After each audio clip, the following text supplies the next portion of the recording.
Imagine a robot navigating a bustling airport, weaving through luggage carts, sprinting travelers, and sudden roadblocks, while ensuring its own safety. How does it pull off this high-stakes dance? It's not magic, but it might as well be. Today, we're diving into a breakthrough that's redefining how robots think, adapt, and stay safe in the chaos of the real world. Let's start with the basics. Robots use Model Predictive Control, MPC, to plan movements, like a GPS that doesn't just give you a route but recalculates as traffic changes. But here's the catch. MPC relies on a safe set, a precomputed map of areas the robot can safely traverse. In static environments, that's straightforward.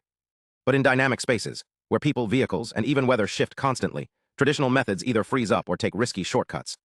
This is where the research shines. The team developed a hybrid system that merges MPC with a neural network, a type of AI that learns patterns from data.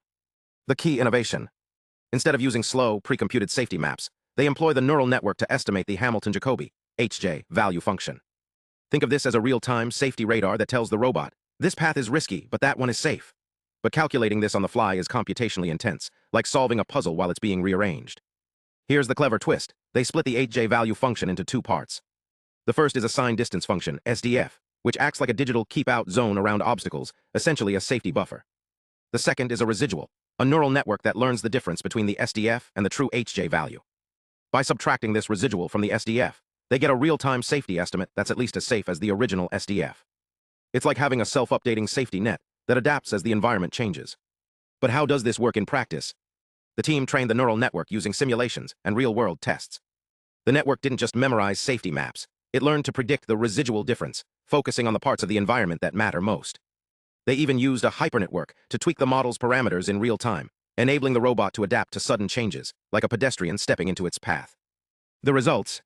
In simulations and real robot tests, this method achieved a 30% higher success rate in avoiding collisions compared to older techniques. And it didn't slow the robot down. Safety checks happened in milliseconds.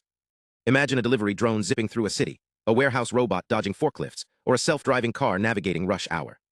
A 30% improvement in safety could mean the difference between a smooth journey and a costly crash. So why does this matter? As robots become more common in our lives, safety can't be an afterthought. This approach bridges the gap between theoretical safety guarantees and the real-time chaos of the world. It's not just about avoiding crashes. It's about giving robots the confidence to operate in unpredictable environments. But how do researchers verify this works? Let's break it down. First, the team ran simulations, digital experiments where a robot practices in a virtual corridor filled with bouncing obstacles. They tested 100 scenarios, each with unique starting positions and speeds for the obstacles. This is like a training ground for the robot to learn how to dodge hazards without real-world risks. The software behind the robot learns from these trials, refining its decision-making algorithms to react faster and smarter. But simulations are just the first step. The real test. Putting the robot in the actual world. Here, they used a physical robot equipped with sensors, like eyes and ears, and a powerful computer to process information on the fly. The challenge? Real-life chaos, pedestrians moving unpredictably, sudden changes in environment, and sensory noise that simulations can't fully replicate. What did they find? The robot performed well, but there were surprises. Simulations prepared it for many scenarios, but real-world variables like uneven footing or sudden human movements required last-second adjustments. This shows why combining digital testing with real-world trials is crucial. Simulations speed up development, but real-world testing reveals the hidden complexities that make robots truly reliable. So next time you see a robot in action, remember, it's probably the result of thousands of virtual tries and a few very careful real-world experiments. This research isn't just about safer robots. It's about building a future where machines can navigate our unpredictable world with confidence. Stay curious, and let's keep exploring the future of robotics together.